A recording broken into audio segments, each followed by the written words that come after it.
In Psalm 57, David is once again facing an enemy, in this case, Saul. We have the specific occasion of when David fled from Saul and hid in a cave. David has the opportunity in this particular instance to actually kill Saul, but chooses not to demonstrate that he is a man of honor and to contrast his life with that of Saul, Saul being not a man of honor. And out of it comes, I believe, one of the greatest psalms of trust in all the Psalter. This is a favorite of mine, a favorite of many, and I think you'll see why. It is a psalm that, as I said, it comes out of very clear context. You could read the entire account of 1 Samuel chapter 24. David is simply, really would be at kind of a dead-end position. He's hiding in a cave. That's not the best place to hide because there's only one exit. And Saul comes into the cave to relieve himself, presumed to either go to the bathroom or to sleep. Commentators differ on that. At any rate, David has the opportunity to kill him, and instead he just slices off a piece of his garment, and Saul leaves not knowing that David was there. And then later David can hold up that piece of garment and say, "Look, I had a chance to kill you, and I didn't. Now would you please return the favor and not try to kill me?" Well, that's the context for this psalm. So we have a very specific event in the life of David. Now, it begins the same way that Psalm 56 and Psalm 51 begin. Have mercy on me, O God. Have mercy. Be merciful to me. And in fact, the psalm has many similarities to Psalm 56. The psalm has two clear parts, verses 1 through 5 and verses 6 through 11, each of them ending with a refrain of a single verse. David says, "For in you my soul takes refuge. In the shadow of your wings I'll take refuge till the storms of destruction pass by." Echoes of Psalm 55, right? Where he said, "I wish I were had the wings of a dove that I could fly away to the wilderness." And here he envisions God as a bird protecting its young until the storms pass by.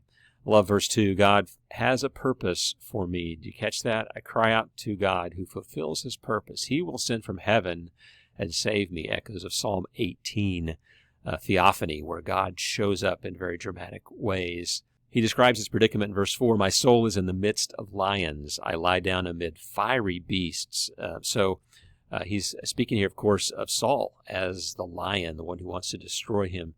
Children of man, whose teeth are spears and arrows, whose tongues are sharp swords. Fiery beasts, so even the sense of supernatural, flaming lions, monsters. So very graphic metaphorical description there of his enemies. And then verse 5 is an immediate turn. I mean, it's almost just rips your head off. It's so sudden. "Be exalted, O God, above the heavens. Let your glory be over all the earth." It is so dramatic of a change from verse 4, where the lions, the fiery beasts, the spears, the arrows, the swords seem to have the day. And then all of a sudden, there is this moment of worship. We see the same thing in the second half of the psalm as this chorus returns once again. He begins by describing what his enemies have done. "They've set a net for my steps. They've dug a pit in my way." Those are two ways that you trapped animals. But guess what? Here's the curse, the imprecation. They have fallen into it themselves. Justice has a way of winning. And David turns to confidence in verse 7. "My heart is steadfast. My heart is steadfast. I will sing and make melody."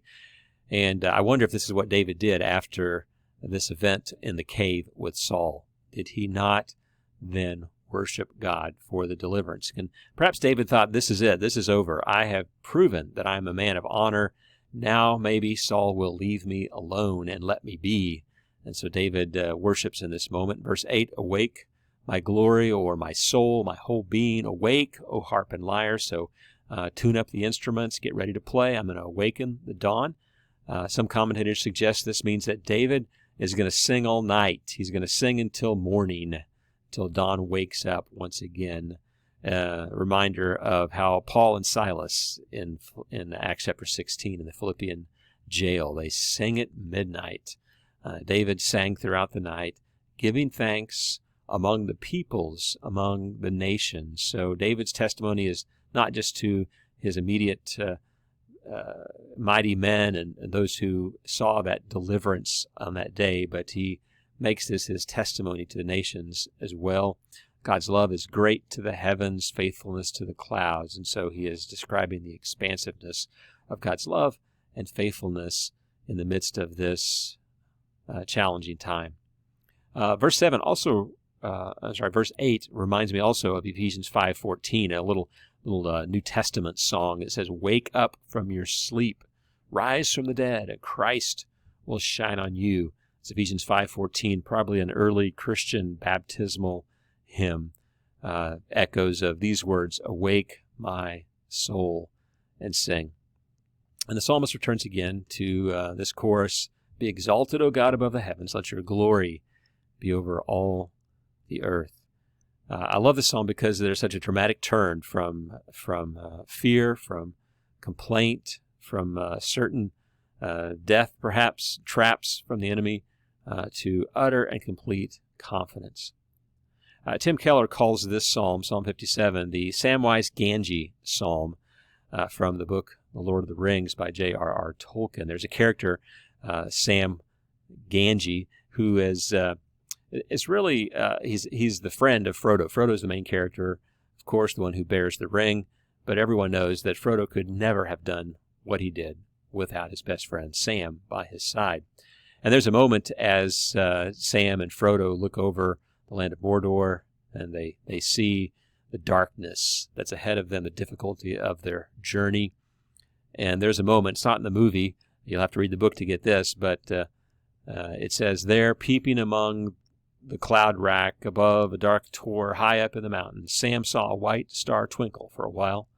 The beauty of it smote his heart, and he looked up out of the forsaken land, and hope returned to him. For like a shaft, clear and cold, the thought pierced him that in the end the shadow was only a small and passing thing. There was light and high beauty forever beyond its reach." Looking at a star above the darkness of night, a star that never moves, that never changes, that it is certain, clear. He fixes his thoughts on that and realizes, yes, the darkness is what is passing. The truth, the glory, the high beauty, this is what is forever. And Psalm 57 turns our attention to that. In the midst of whatever trial we're facing, we can sing with the psalmist, "Be exalted, O God, above the heavens. Let your glory be over all the earth."